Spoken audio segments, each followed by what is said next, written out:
오늘 함께 은혜 나눌 하나님의 말씀은 요한복음 1장 6절부터 8절의 말씀 되겠습니다. 요한복음 1장 6절부터 8절의 말씀 다 찾으신 줄 알고 한 목소리로 함께 봉독하여 올려드리도록 하겠습니다. 하나님께로부터 보내심을 받은 사람이 있으니 그 이름은 요한이라. 그가 증거하러 왔으니 곧 빛에 대하여 증언하고 모든 사람이 자기로 말미암아 믿게 하려 함이라. 그는 이 빛이 아니요 이 빛에 대하여 증언하러 온 자라. 아멘. 자, 빛을 증거하는 자들이다라는 말씀을 가지고 함께 이 시간 은혜를 나누도록 하겠습니다. 자, 우리가 여러분들과 1장의 1절부터 5절의 말씀을 가지고 참 몇 주간의 시간들을 보내면서 오랫동안 함께 이 요한복음에 대한 말씀들을 함께 살펴보았습니다. 제가 이토록 요한복음에 관련되어 있는 말씀들 그리고 또 다소 여러분들이 이해하기 힘들 정도만큼 어려운 말씀들을 때로는 선포할 때가 있습니다. 그렇게 선포하는 이유가 무엇이냐면 여러분들 우리가 기초가 튼튼하지 아니하면 여러분들 어떻습니까? 기초가 튼튼하지 아니하면 어떠한 말씀을 듣는다 하더라도 여러분들 그것은 인간의 죄된 마음은 죄에 대한 속성을 누가 가르쳐주지 아니하여도 곧장 죄로 달려가는 것이 그게 인간의 마음이에요. 그래서 철저하게 저는 성경에 나와 있는 왜 성경은 신본주의로 가야 되며 왜 성경은 하나님으로 모든 것이 처음과 그 끝이 인간의 어떤 것도 이 안에는 끼어 들어갈 수 없는 오직 하나님의 은혜, 하나님의 영광으로만 읽어야 하는지를 여러분들에게 말씀을 드리는 것입니다. 여러분들 건물을 짓는 것도 마찬가지예요. 기초공사를 튼튼하지 아니한 건물은 곧장 무너지고 말합니다.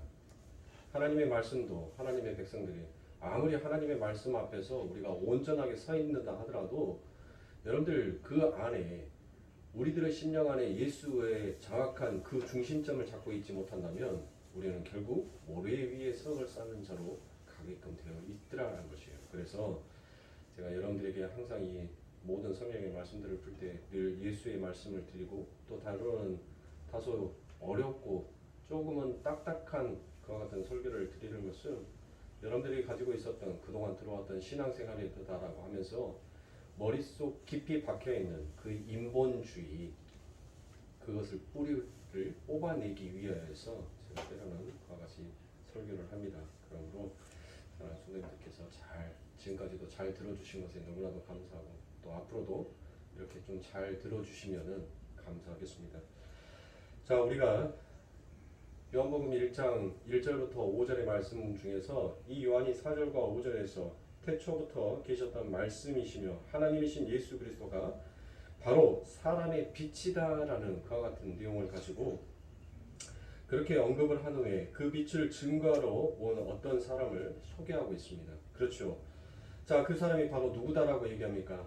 세례 요한이다라고 이야기합니다. 다른 공간 복음서에서는 세례 요한을 지칭할 때 항상 그 앞에 무엇을 집어넣습니까? 세례라는 이 단어를 항상 삽입을 합니다.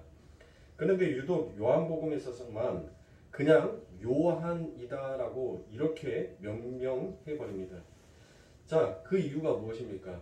다른 공간 복음서에서는 그 복음서의 기자들이 독자들의 이해를 위해서 세례 요한과 사도 요한을 구별해야 할 필요가 있었던 반면에 사도 요한은 이 요한복음이 자신이 기록한 책이기 때문에 이를 구별할 필요가 없었기 때문에 그냥 그의 이름을 요한이다라고 그와 같이 기록을 하고 있더라라는 것입니다. 이처럼 요한은 세례 요한이 하나님으로부터 보내심을 받은 사람이다라고 기술을 하고 있습니다. 그런데 여러분들 아주 여기에 중요한 메시지가 이 안에 담겨져 있더라라는 것입니다. 자, 그가 누구로부터 보내심을 받았다는 것이에요. 그렇죠. 하나님으로부터 보내심을 받았다라는 것이 아주 우리에게 중요한 메시지가 아닐 수 없습니다. 그러므로 왜 하나님께서 이 요한을 이 땅에 보내셨는지에 관련되어 있는 그리고 그렇게 하나님으로부터 보내심을 받은 자가 이 땅에 와서 어떠한 자로서 살아가는지에 대해서 지금 이 요한은 눈이 어두워 있는 자, 빛이 왔는데 그 빛이 무엇인지를 모르는 자, 그 어둠을 사랑하는 자들에게 하늘의 빛이 무엇인지를 지금 이야기하고 설명하고 있는 것입니다. 그래서 하나님께서 이처럼 그 요한을 보낸 이유는 바로 하나님께서 인간의 역사에 깊이 개입하고 계신다라는 것을 나타내고 싶어하는 또 하나의 하나님의 하나님 되심을 보여주고 있는 그와 같은 그림입니다.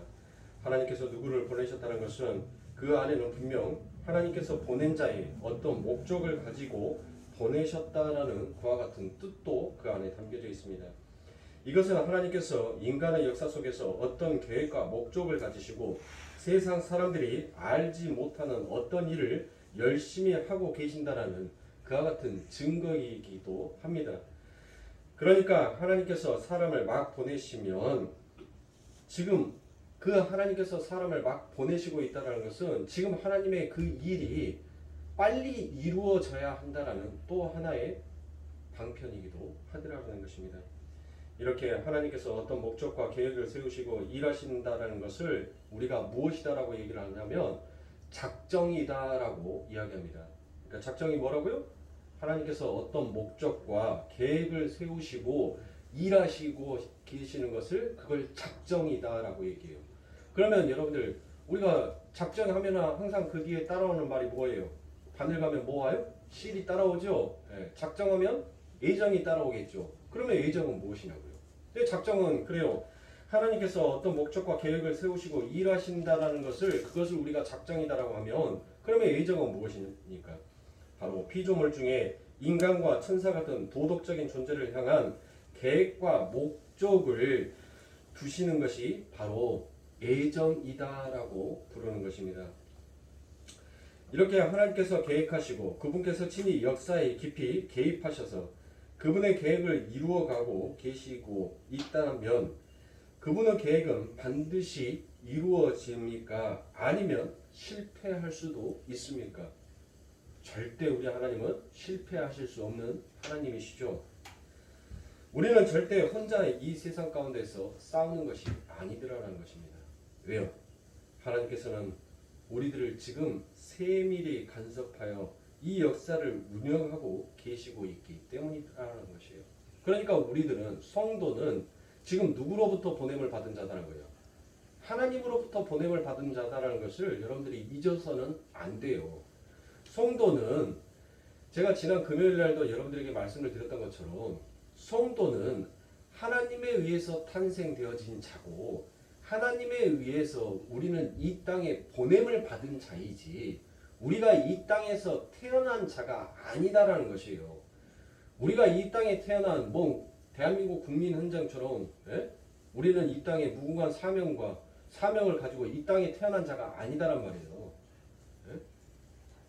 우리는 이미 창세 전에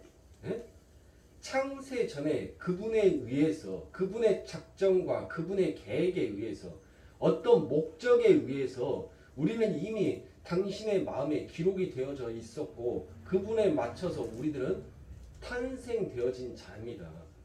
이미 우리는 묵시 세계 속에서 우리는 이미 존재했던 자예요. 그 존재했던 자를 아버지 하나님께서는 시간적인 순서가 아닌 논리적인 순서에 맞춰서 하나님께서는 우리들을 보내시고 그 보내심으로 말미암아서 우리들에게 지금 어떤 일을 시키고 계신다는 거예요. 어떤 일. 그런데 그 어떤 일은 오직 누구만 그 일을 알 수 있다는 것이에요. 바로 예수가 빛이다라고 증거하는 자만 하나님께서 나를 이 땅에 보내시는 그 이유와 목적, 하나님의 어떤 목적과 어떤 계획을 갖고 계셨어.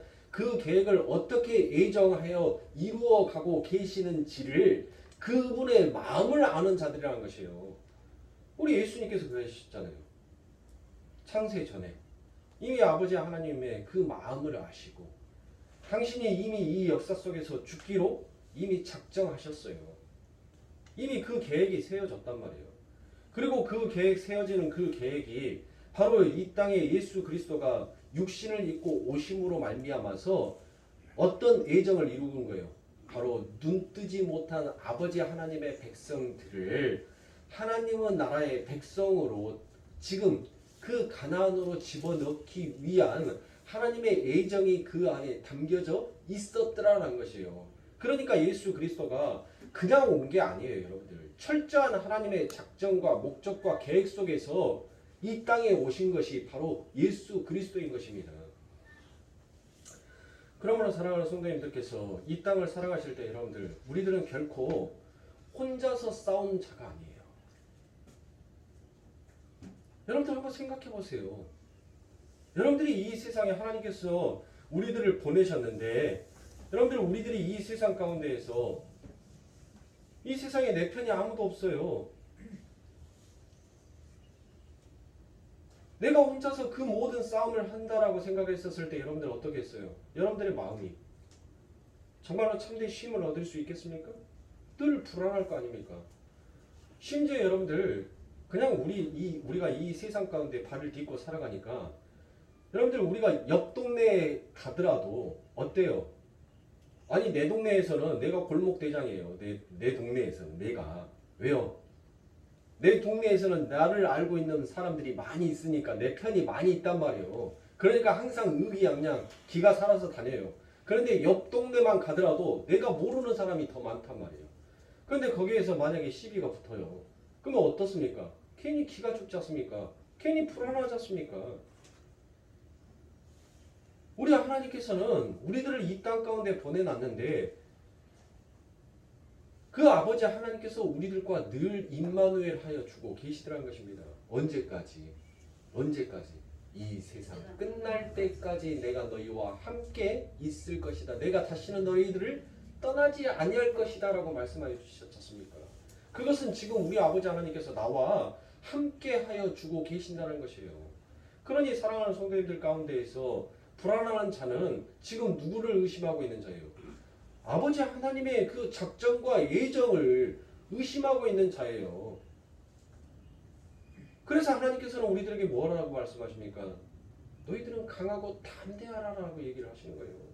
강하고 담대하라, 불안해하지 말아라라고 말씀하지 않습니까? 성경에서도 수없이 많은 말씀들 속에서 두려워하지 말라, 불안해하지 말라라고 얘기합니다.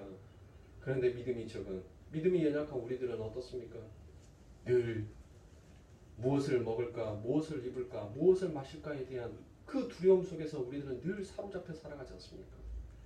그래서 우리 예수님께서 우리들의 삶 가운데, 우리 아버지 하나님께서 우리들의 삶 가운데 온전한 아버지 하나님만을 바라보는 자, 그 자들은 어떠한 모습으로 어떻게 이 세상을 두려움 없이 강하고 담대함으로 살아가는지를 하나님께서는 우리들에게 표적으로 보여주고 계시더란 것이에요. 그분이 누구입니까? 예수 그리스도라고 얘기를 하고 있습니다.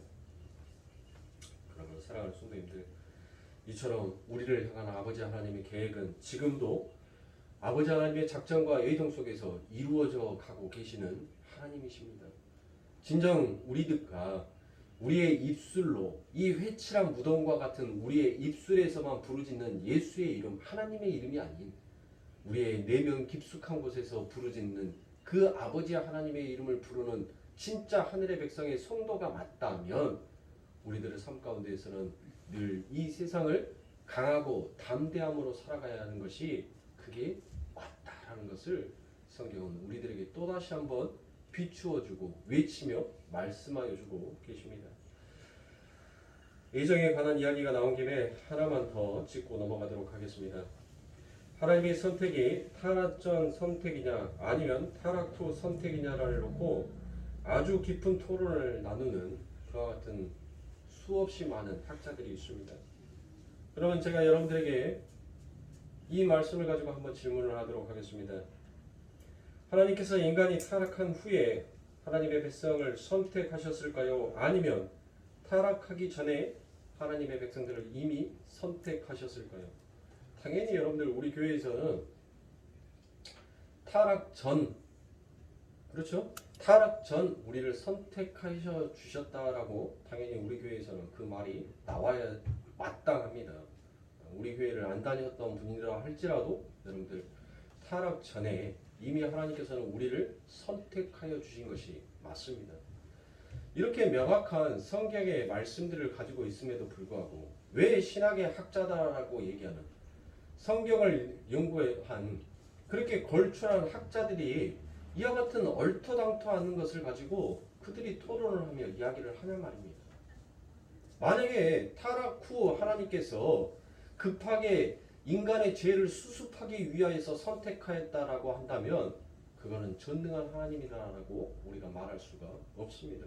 왜요? 아니 신이라고 하는 사람이 어떻게 인간이 타락할 것을 몰랐을까요?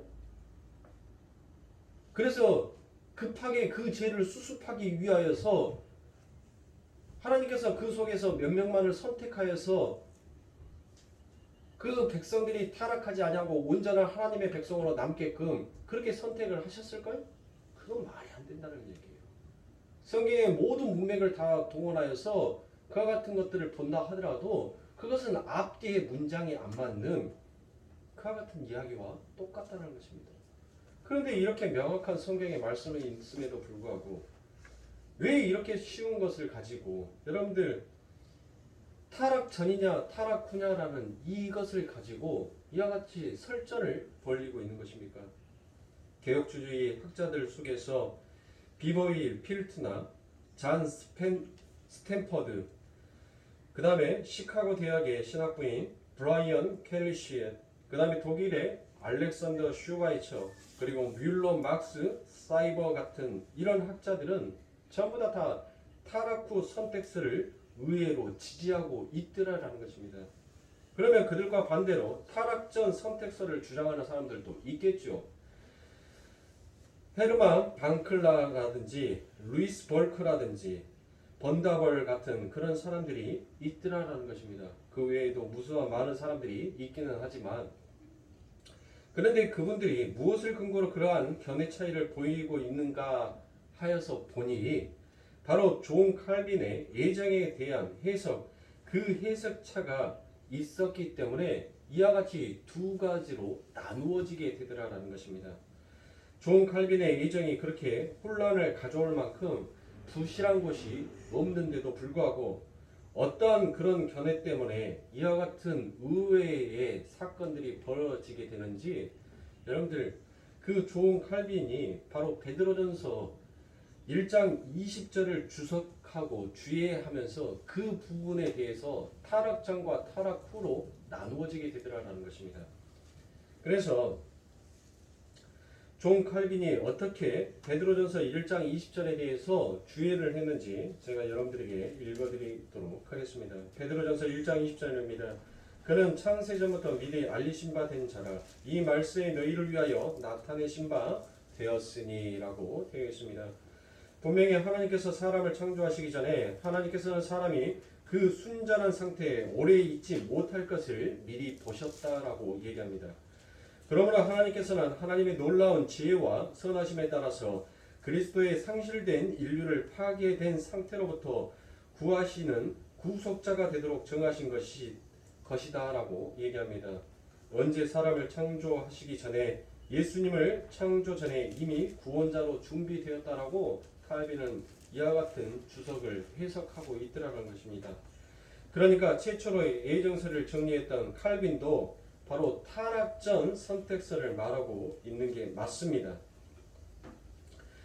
하나님의 모든 예정은 시간 이전적인 것이다 라고 이야기를 하더라는 것이에요. 그러니까 시간 이전적이라는 것은 무슨 말이냐면 시간이 이미 생기기도 전에 하나님께서는 모든 것들이 전부 다 계획하고 뜻하신 것들이 이미 다 이루어져 있더라라는 것을 이야기하고 있더라라는 것이에요. 물론 존 칼빈이 기독교 강요나 다른 주석집에서 조금 오해가 갈 만한 언급을 한 적도 없지 않아 있습니다. 그러나 그러한 것들은 존 칼빈이라는 사람은 신학 전체를 이해한 후에 읽으면 전혀 오해할 소지가 없기 때문입니다. 그런데 왜 이렇게 걸출한 신학자들이 그런 오해를 하고 있는지 여러분들 전혀 성경을 제대로만 읽는다면 이와 같은 말도 안 되는 해석을 가지고 설전을 벌린다는 그 모습들이 여러분들 정말 우스워 보이지 아니하겠습니까? 잠언 16절 4절에 보시면 성경이 어떻게 그 타락전 선택설을 지지하고 있는지 본방 우리가 알 수 있습니다. 잠언 16장 4절입니다. 여호와께서 온갖 것을 그 쓰임에 적당하게 지으셨나니 악인도 악한 날에 적당하게 하셨느니라 라고 이야기합니다. 자, 이 말씀을 표준 새 번역으로 제가 한번 읽어드리도록 하겠습니다. 주님께서는 모든 것을 그 쓰임에 알맞게 만드셨으니 악인은 재앙의 날에 쓰일 것이다 라고 이와 같이 얘기를 합니다. 악인은 언제 쓰인다라고 얘기합니까? 바로 재앙의 날에 하나님께서 그들을 땔감으로 쓰려고 창세전에 이미 예정되어 있더라라는 것입니다. 이게 여러분들 부당함 있고 이게 불공평하다라고 얘기하는 것이 그게 바로 인본주의자들이에요. 그게 바로 율법주의자들이며 그게 바로 유대주의자들이다라고 얘기를 하는 것입니다. 지금 여러분들 우리가 무슨 공로가 있어서 우리가 무슨 자격이 있어서 여러분들 우리가 이처럼 하나님의 땔감으로 사용되지 아니한 것만으로도 우리들은 하나님 앞에 무엇을 할 수 있는 자예요? 감사와 찬송을 할 수 있는 자예요. 에? 지금 여러분들이 누구 앞에 있습니까? 하나님은 말씀 앞에 있잖아요. 그렇죠. 이 악한 세상 가운데 버려두는 자로 우리들을 잊지 아니하고 우리는 이 시간 이 세상이 흘러가는 시간이라는 이 역사 속에서 우리는 아버지 하나님 앞에 무릎을 꿇는 자로 서 있다라는 이것만 보더라도 저와 여러분들이 얼마나 하나님 앞에 축복을 받은 자인지 명백한 증거가 여기에서 드러나고 있지 않습니까? 하나님께서 악인들을 또 만드셨대요. 그런데 악인들을 뭐 하시기 위하여서요? 지옥의 땔감으로 쓰기 위해서 그들을 창조해냈다는 것이에요. 이와 같은 하나님의 엄청난 은혜 가운데에서 우리가 과연 하나님 앞에 불평과 불면을 늘어놓을 수 있냐라는 말입니다. 하나님 나야 지옥의 땔감으로 사용되는 그와 같은 자로 선택받지 아니한 것만 해도 하나님 나는 그저 감사할 뿐입니다 라고 고백하는 것이 그게 성도들이라는 것이에요. 그런데 성도라는 자들이 뭐 하고 있어요? 하나님 나 부추가 먹고 싶은데, 하나님 나 고기가 그리운데, 하나님 나 마늘이 먹고 싶은데, 나 목이 마르는데, 나 더워 죽겠는데, 나 추워 죽겠는데. 그 하나님의 백성들이 그 하나님의 은혜에 감사하기는커녕 오히려 불평과 불만만을 늘어놓고 있더라는 것이에요. 그러면서 지그들은 뭐라고 얘기하냐면 나는 하나님의 선택받은 자다라고 얘기를 하고 있더라는 것이에요.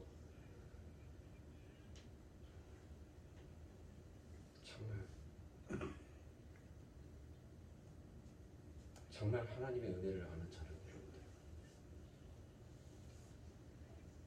하나님께서 우리들에게 주시든 주시지 아니하든 하나님 오늘 내 인생에 있어서 늘 아름답고 늘 최고의 나를 선물하여 주신 하나님 그 은혜에 감사합니다. 그와 같이 고백을 하게 되더라는 것입니다. 그러므로 자기가 어떠한 자인지를 아는 자는 나는 어떻게 거기에 안 들어가 있나를 생각하게 된다면 늘 하나님을 찬양하고 하나님을 경배할 수밖에 없습니다. 잠언은 누가 쓴 잠언이다라고 얘기합니까? 그렇죠. 지금 솔로몬은 악인들은 파멸이라는 구체적인 목적을 위해서 창조된 것이라 그렇게 이야기를 하고 있습니다. 그러니까 하나님은 시간 이전에 이미 하나님의 백성들을 선택하시고 예정하시고 그들을 통해서 영원히 타락할 수 없는 하나님의 나라를 완성하기로 작정하고 계셨다라는 것입니다. 그리고 타락 후 선택서를 주장하는 사람들이 잘 사용하는 인용문이 17세기 알메니아의 사고방식을 배격하여서 나온 돌트 신경의 내용 중 일부인데 그 일부를 여러분들에게 간단하게 설명을 하여 드리도록 하겠습니다. 이 돌트 신경의 내용이 어떤 내용이냐면 그러니까 이 알메니아주의자들이 왜 타락 후 선택서를 선택했는지에 대해서 지금 그들이 그 주장을 하고 있는 그 주장의 내용에 뒷받침을 하고 있는 그 부분이 바로 이 돌트 신경 속에 나와 있는 내용이더라는 것이에요. 그런데 여러분들 이 돌트 신경의 내용도 정확하게 보면은 이 돌트 신경도 여러분들 타락 후 선택서를 이야기하는 것이 아니라 타락 전 선택서를 이야기하고 있음을 금방 알 수 있음에도 불구하고 왜 타락 후 선택서를 그렇게 주장하는지에 대해서 저는 좀 아이러니컬합니다. 자, 돌트 신경의 내용입니다. 선택은 하나님의 불변하는 목적이다. 이로써 하나님께서는 창세 전에 순전한 은혜로 당신 자신의 주권적 기뻐하시는 뜻에 따라서 시원적인 바른 상태로부터 그들 자신의 잘못으로 죄와 파멸에로 타락한 인류 전체로부터 일정한 수의 사람들을 하나님께서 영원부터 택자들의 중보자와 머리요 구원의 토대로 정하신 그리스도 안에 있는 구속으로 선택하셨다. 자, 이 돌트 신경의 여러분들 첫 번째 소절에서 나와 있던 것이 무엇이었습니까? 제가 어떤 것을 읽어드렸죠? 창세 전이다라고 분명히 이 돌트 신경에서도 그와 같이 얘기를 하고 있습니다. 그래서 하나님의 선택이 타락한 인류 전체로부터 이루어졌다라는 대목이 나옵니다. 이 문장만 보면 분명 타락 후 선택설이 맞는 것처럼 보입니다. 그러나 바로 앞의 내용을 보니까 그 앞의 내용에 바로 타락 후 선택설을 말하는 것이 아님을 금방 우리가 깨닫고 알 수 있는 부분이 바로 창세 전이다라는 그와 같은 내용이 기록이 되어 있습니다. 그러니까 돌트 신경의 내용은 간단하게 말하면 이와 같은 얘기가 됩니다. 하나님은 창세전에 구원받을 자들을 선택하셨는데 그 선택받은 사람들은 인간이 타락한 후에 태어나는 모든 자들 중에서 선택되어지는 것이다 라는 이와 같은 내용을 이 돌트 신경이 그 안에 가지고 있더라라는 것입니다. 자, 그러면 사랑하는 성도님들, 타락 전과 타락 후를 우리가 가지고 제가 지금 현재 작정과 예정 속에서 예정에 관련되어 있는 거, 지금 그 부분을 가지고 여러분들과 함께 말씀을 나누고 있습니다. 제가 왜 이렇게 장엄한 이야기들을 여러분들에게 하는지, 지금까지의 내용들은 전부 다 여러분들 서론의 내용에 불과합니다. 그러면 여러분들 한번 보시라고요. 인간이 타락하기 전에 이미 구원과 유기가 결정이 되었는데 하나님은 왜 역사라는 것을 굳이 허락하시고 왜 사람들을 이렇게 오늘 본문처럼 친히 보내시기도 하시며 그 역사에 친히 개입하고 계시냐라는 이와 같은 질문이 이 세 구절을 놓고도 뽑아져 나오게 되더라는 것이에요. 한번 여러분들 생각해 보시라고요. 이미 하나님께서 인간이 타락하기 전에 이미 구원과 유기가 하나님으로부터 이미 다 설정이 되어 있어요. 이미 다 완료가 되어 있단 말이에요. 이미 그러니까 하나님께서는 어떤 자를 유기시켜야 되고 어떤 자를 선택해야 되는지를 하나님의 계획 속에서는 이미 다 기록이 되어 있단 말이에요. 아니 그렇게 기록이 되어 있는데 왜 하나님께서는 이 역사를 이 인류를 허락하시냔 말이에요. 무엇 때문에? 자, 창세전에 이미 유기와 선택이 결정되어 있는데 왜 이렇게 하나님은 역사라는 것을 만드시고 역사에다가 여러분들을 넣으시고 또 하나님께서 친히 개입을 하시면서 끌고 가시냐는 그와 같은 질문에 대한 답은 바로 우리 하나님을 우리가 무엇이다라고 부릅니까?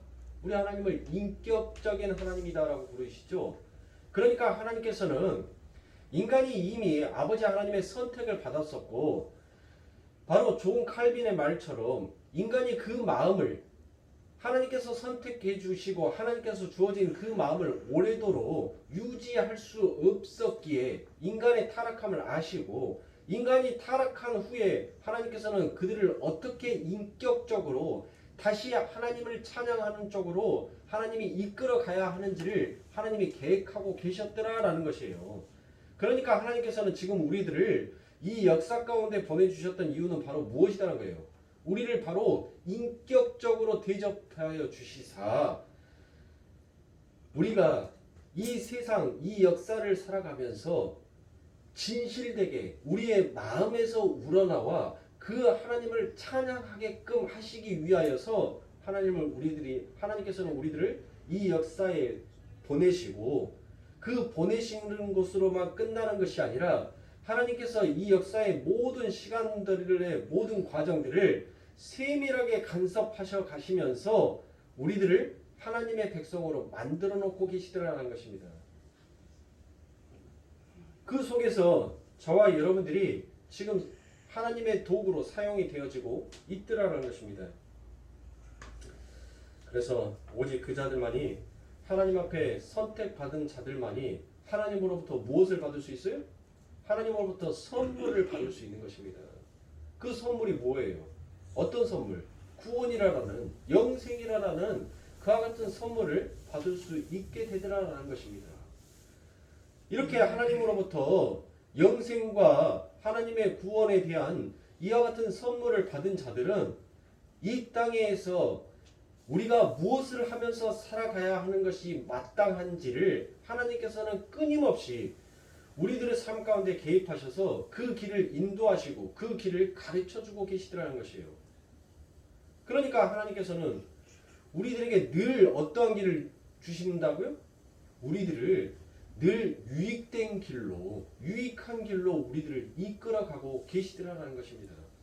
그래서 여러분들의 삶 가운데 있어서 하나님께서는 때로는 어떤 자에게는 부함을, 어떤 자에게는 가난함을, 어떤 자에게는 건강함을, 어떤 자에게는 아픔을, 각자 모든 사람들에게 하나님께서는 전부 다 각각의 그 사람에 맞춰서 하나님께서 작정하고 계획하신 그 계획에 맞춰서 그 삶을 살아가게끔 하고 있더라는 것이에요. 그러니까 부자는 부자로 살아가면서 뭘 하라라고 하나님께서 그의 삶을 부자로 만들어 놨겠어요. 뭐 하라라고? 지 혼자 호의호식 하면서 잘 살아라고요? 그런 자는 어디 가요? 그래요. 지옥 가요. 지옥 가요. 지밖에 모르는 자는 지옥 간다니까요. 하나님께서는 분명 무슨 뜻이 있단 말이에요. 하나님의 백성들 속에서 부자는 부자로 살아가라는 하나님의 뜻이 있어요. 가난한 자는 가난한 자로 살아가라는 그 뜻이 있어요. 몸이 아픈 사람은 아픈 대로 살아가라는 그 뜻이 있단 말이에요. 그러면 그 뜻이 무엇이냐고요? 오늘 말씀의 제목이 뭡니까? 그치요. 그게 우리가 이 땅을 살아가는 하나님께서 우리들을 인격적으로 그 삶들을 통하여서 하나님이 누구이며 우리에게 주어지는 구원이 무엇인지를 하나님께서는 그것을 증거하게 하기 위하여서 우리들을 이 땅에 보내신 거예요. 가난한 자는 가난한 자로 살면서 뭐를 증거하는 거예요? 그 빛을 증거하기 위하여서. 부자는 부자로 살면서 뭐를 증거하기 위해서? 그 빛을 증거하기 위해서. 아픈 사람은 그 아픔을 통하여서 뭐를 증거하라고? 빛을 증거하라고. 그런데 저와 여러분들의 삶을 보시라고요. 진짜 하나님께서 우리들을 이 땅에 보내셔서 하나님은 당신이 그 영광을 받기를 원하시는 하나님이시란 말이에요. 우리들의 그 삶을 통해서. 그래서 늘 우리들의 삶 가운데는 뭐가 필요한 거예요? 자족함이 필요하더라고요. 자족. 그게 뭐예요? 나는 여호와로 인하여서 나는 만족합니다. 나는 세상에 그 어떤 것을 내게 준다 하더라도 나는 여호와만 있으면 하나님 나는 이것으로 만족합니다라는 그와 같은 자족함을 가르치시고 배우게 하시기 위하여서 하나님께서는 우리들을 이 역사와 이 시간이라는 공간 속에 집어 던져 넣으시고 하나님께서는 시간적으로 우리들을 풀어가는 것이 아닌 그 하늘의 논리적인 시간으로 우리들을 이해시키고 납득시켜서 그 아버지 하나님의 백성으로 우리를 다시 올려 보내게 되더라는 것이에요. 근데 여러분들 우리는 어떻습니까? 부자는 부자로 살면서 그 하나님의 영광이 무엇인지 그 하나님의 빛이 무엇인지를 증거해야 되는 그 부자들은 오히려 자기의 그 부함을 가지고 자기의 이름과 자기의 명성을 높이는데 그 빛을 사용해버리고 말더라라는 것입니다. 가난한 자는 어때요? 그 가난을 통하여서 자기보다 부한 자들을 늘 부러워하며 늘 세상에 떨어지는 그 빵 조각에 연연하면서 그렇게 살아가더라는 것이에요.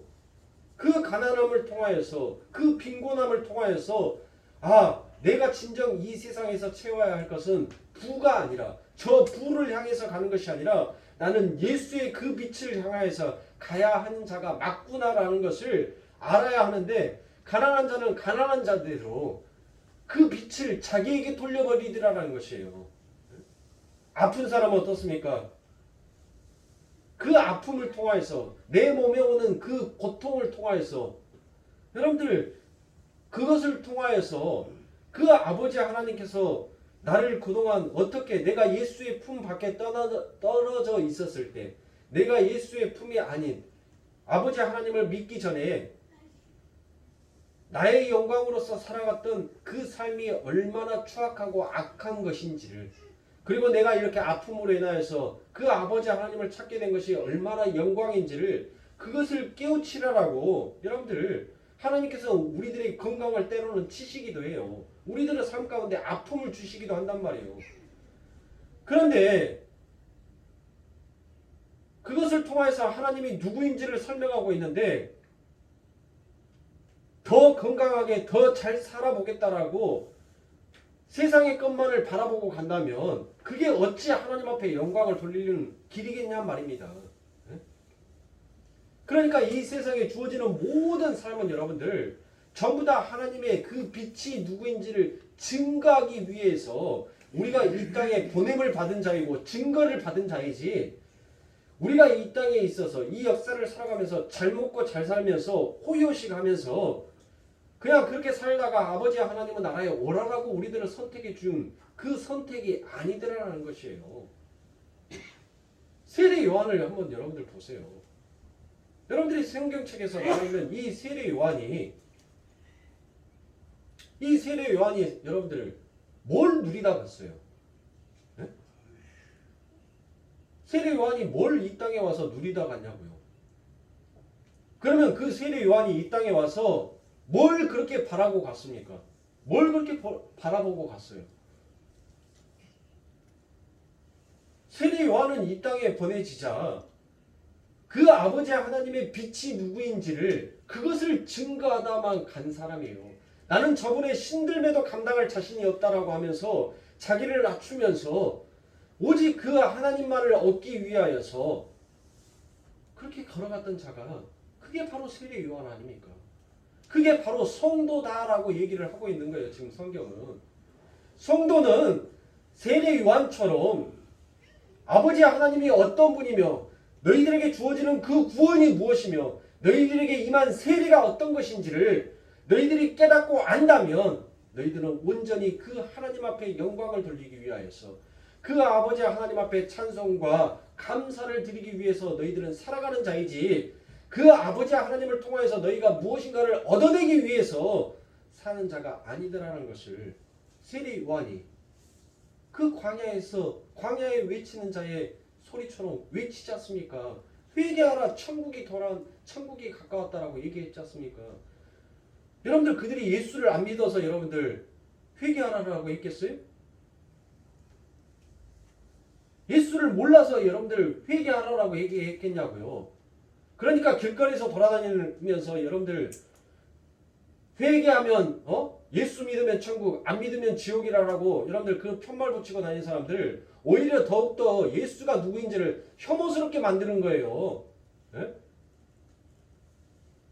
그게 광야에 외치는 자의 소리가 아니라는 것이에요.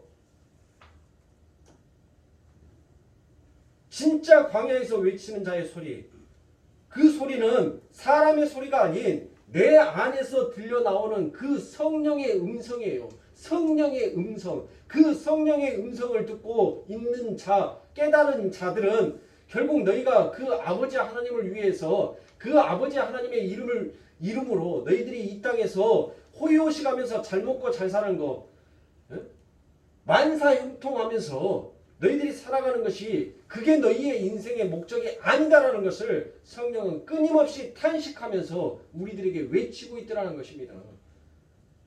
그런데 알아먹어요? 우리가 알아먹고 있냐고요. 그래 너는 떠들어라. 나는 내 할 일을 한다. 너는 말해라. 나는 내 갈 길 갈란다. 전부 다 우리가 그러고 있지 않습니까?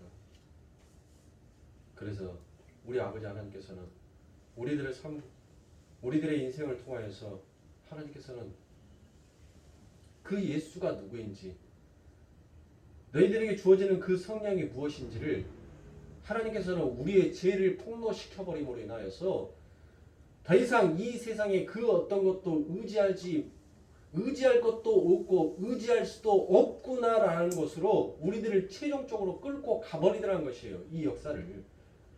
그래서 그 마지막에 뭐 하게끔, 하나님 내가 의지할 분은 당신밖에 없습니다라는 그 마지막 고백으로 하나님께서는 우리들을 끄집어내더라는 것이에요. 그렇게 하지 아니하면 우리들은 절대로 아버지 하나님의 이름을 부르짖지 않으니까. 그러니까 하나님께서는 우리를 그 길로 데리고 가는 거예요. 세상의 사람들과 아버지 하나님의 백성의 차이가 무엇인 줄 아십니까? 세상의 사람들은 자기의 비밀을 숨기기 위해서, 감추기 위해서 여러분들 모진 괴락을 다 꾸며요. 예? 다윗을 보시라고요. 하나님의 백성으로 선택은 받았지만 그에게 성령이 임하여지지 아니하고 그가 하나님과 함께 임하여지지 아니하니까 무엇하더라는 거예요. 뭐예요? 예? 자기의 추악한 죄를 덮어버리기 위해서 자기의 충복인 그 우리아를 죽여버리더라는 거예요. 그게 바로 세상입니다. 그게 하나님의 선택을 받지 못하는 추악한 자들인 거예요. 그런데 하나님의 백성은 뭐예요? 하나님의 백성은 그 죄를 만천하에 폭로시켜버려요. 들추어 내버리더라는 것입니다. 그 많은 신하들이 있는데, 그 많은 군중들이 있는데 나단이 뭘 하라게요? 돌려서 얘기하니까 말귀를 못 알아먹으니까 나중에는 직접적으로 얘기하죠. 야, 지금 내가 너 이야기하고 있는 거야. 너. 그때 다윗이 그 이야기를 듣고 뭐합니까? 아차 하면서 그가 그의 다리를 칩니다. 네? 지금 우리 이야기하고 있는 거예요. 다윗은. 그런데 이 세상의 사람들은 누구를 원해요? 그 다윗을 원하더란 거예요. 그 다윗을. 예? 미치고 환장을 놓은 아닙니까? 하나님 입장에서 보면. 예? 다윗이 지금 난데 세상에 나의 추악함을, 나의 어두움을, 나의 더러움을 덮어버리려고 서스름 없이 내 손에 피까지도 묻히기를 마다하지 아니하는 그와 같은 악독한 나인데 그 다윗을 메시아로 맞이하고 싶다라는, 결국 뭐예요? 인간의 욕망 안에는 내가 왕이 되고 싶다라는 그 마음을 은연중에 표출하는 거예요. 메시아를 기다린다. 다윗 왕과 같은 메시아를 기다린다. 그래서 진짜 왕이 오잖아요. 진짜 왕. 그렇죠. 진짜 왕이 왔는데 그들이 섬겨요? 안 섬기더란 거예요. 그러니까 결국 뭐예요? 하나님께서는 또다시 당신의 백성들의 그 포악함, 그 더러운 죄가 무엇인지를 예수 그리스도를 통해서 또다시 한번 들춰내는 거예요. 너희들은 메시아라는 그 왕을 원했지만 결국 그 왕은 너희들이 왕이 되고 싶어하는 너희들의 죄악된 마음이다.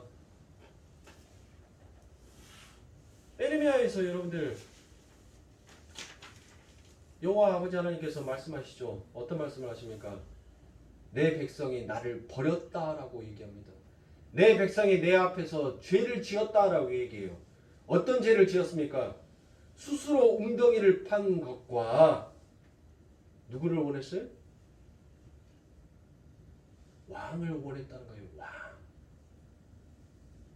아버지 하나님의 나라는 왕이 필요 없는 나라예요. 하나님의 나라는 제사장의 나라이기 때문에 왕이 필요 없는 나라란 말이에요, 여러분들. 근데 왕을 달라라고요. 그 왕을 기다린다라고 얘기를 합니다. 근데 진짜 왕을 보내주니까 저 왕은 아니래요. 저 왕은. 그게 바로 우리의 죄다라고 얘기를 하더라는 것입니다. 그러니 저와 여러분들은 이처럼 아버지 하나님께서 우리들을 보내시는 그 보내심의 이유를 아셨으니 이제 여러분들의 삶 가운데서는 무엇을 하기 위해서 몸부림치셔야 되겠습니까? 하나님께서 시키시는 일, 그 일을 어떻게든 열심히 해내기 위해서 우리들은 그 일에 전념하면서 살 수밖에 없는 거예요. 우리가 막 산다고요? 우리는 막 살 수가 없어요. 막 살고 싶어도 막 살 수가 없어요. 누가 간섭하니까? 하나님이 그냥 간섭해요? 세밀하게 간섭하고 계시니까 우리는 이 세상을 내 맘대로 내가 원하는 대로 막 살고 싶어도 이제는 더 이상 막 살 수가 없어요. 성령이 그 길을 원하시지를 아니하시기 때문에. 그러면 여러분들 오늘 여러분들의 삶 가운데 주어지는 그 삶에 맞춰서 여러분들의 자족함이 무엇인지 그리고 아버지 하나님의 그 구원의 작정하심이 무엇인지를 여러분들이 우리가 이제 그 마음을 읽었다면 뭐 하는 자로 가면 돼요? 감사와 찬송을 드리는 자로 가면 되는 거예요. 그 감사와 찬송을 드리는 것이 그게 바로 빛을 증거하는 자들의 삶이더라라는 것입니다. 그게 바로 성도의 삶인 거예요. 빛을 증거하라니까 예수 믿으면 천국, 안 믿으면 지옥. 여러분들 그렇게 확성기 틀어놓고 길거리 다니면서 그거 하라는 것이 아니에요. 여러분들 그 말하라는 것이 아니에요. 그렇게 외치는 자들이 빛을 지금 증거하는 자들이라고 말하지를 않아요. 성경은. 빛을 증거하는 자들은 그 은혜가 무엇인지를 알고 날마다 내게 공급하여 주신 아버지 하나님의 그 은혜가 얼마나 감사한지를 그것을 내 입으로 자복하여서 내 입으로 끄집어내서 하나님 감사합니다. 오늘 나를 저 지옥의 뜰감으로 사용하지 아니하시고 내게 아버지 하나님 성령의 생기를 부어주시라. 나를 진짜 아버지 하나님 살아있는 자로 죽은 자가 아닌 하얀 네페시 하야 아버지 하나님의 성령을 내 안에 부어주심으로 내가 이 땅을 살아가면서 하나님의 이름을 오늘도 부르실 수 있게끔 하여 주신 하나님의 그 은혜에 감사합니다라는 이 부르지음이 바로 빛에 된 자의 삶인 거예요. 이게 증인의 삶이며 이게 성도의 삶이다라는 것을 이 짧은 구절 안에 요한이 우리들에게 언급하여 이야기하여 주고 있는 것입니다. 그러니 사랑하는 성도님들 엉뚱한 거 하나님 앞에 바라지 마세요. 내 삶에 주어진 것에 만족하면서 살아가시면 돼요. 내게 가난이 찾아오면 하나님 내가 지금 헛된 것에 욕망을 품고 그 헛됨으로 내가 그것을 부로 목표를 삼아서 내가 가려고 했군요. 하나님 용서해 주시옵소서. 그 하늘의 모든 것들을 다 버리시고 나를 부하게 하여 주시기 위하여서 하늘의 모든 것들을 버리시고 이 땅에 가장 가난한 자로 오신 그 예수님을 내가 믿고 고백하고 알고 있음에도 불구하고 그 예수로 만족하지 못하는 나의 마음을 용서하여 주시옵소서. 나를 부하게 하여 주신 아버지 하나님을 다시금 찬송하게 해 주시옵소서라고 여러분들 고백하고 가시면 되는 거예요. 부자로 살아가면 그 부자로서 여러분들 나를 자랑하려고 나를 빛으로 드러내려고 하는 것이 아니라 이 부함을 통하여서 아버지 하나님 내가 고아와 가부들에게 하나님의 긍휼을 베풀 수 있는 그 아버지 하나님의 일하심에 동참할 수 있는 자로 나를 세워주심을 하나님 감사합니다라고 그렇게 하나님 앞에 고백하면서 그 빛을 증거하면 되는 거예요. 에? 다른 거 없어요. 여러분들. 내 삶 가운데 주어지는 그 삶에 만족하세요. 에? 뚱뚱한 사람은 뚱뚱한 대로 마른 사람은 마른 사람대로 잘생긴 사람은 잘생긴 대로 못난 사람은 못난 사람대로 다 각자에게 주어지는 그의 역할이라는 것이 있단 말이에요. 그런데 선악과 따먹은 인간의 죄된 본성은 항상 내가 아닌 다른 것을 바라보면서 늘 그것을 부러워하면서 가더라는 것이에요. 부러워하면서. 아니더라는 거예요. 아니에요. 여러분들. 하나님의 백성은 오직 예수로 만족하는 자입니다. 그 자가 빛을 증거하는 자예요. 어느 자리에 어느 때든지 간에 하나님 감사합니다. 그와 같은 고백을 하는 자들이라는 것이에요. 어디 성경에 여러분들 너희들 부자로 살아라. 너희들 부를 위하여서 내 형제를 짓밟아라. 피 흘리기를 급급해라. 피 흘리기에 너희들 빛보다 빨리 가서 더 행해라. 그와 같은 말씀이 있어요? 오히려 성경은 우리들에게 누가 너에게 겉옷을 원하면 너의 속옷까지 벗어서 주라라고 얘기합니다. 누가 네 왼뺨을 때리면 오른뺨도 돌려서 때리게끔 내라라고 얘기를 해요. 예? 근데 그게 바로 하늘의 삶이다라고 얘기를 합니다. 그게 빛을 증거하는 삶이다라고 성경은 이야기하더라는 것이에요. 그러니 사랑하는 성도님들, 어둡지 않는 내 작은 행동 하나 해놨다고 하나님 나 잘했죠 그런 교만함 가지지 마시고 그와 같은 도저히 나로서는 나올 수 없는 어떤 행위가 나왔을 때 하나님 나를 이처럼 사랑하시는군요. 내 삶 가운데도 그 아버지 하나님의 속성, 그 아버지 하나님의 모습이 나올 수가 있군요. 그렇게 겸손함으로 하나님 앞에 가야 하는 것이에요. 그게 성도인 것입니다. 그러니 사랑하는 성도님들, 그 빛의 영광을 여러분들에게 돌리려고 하십시오.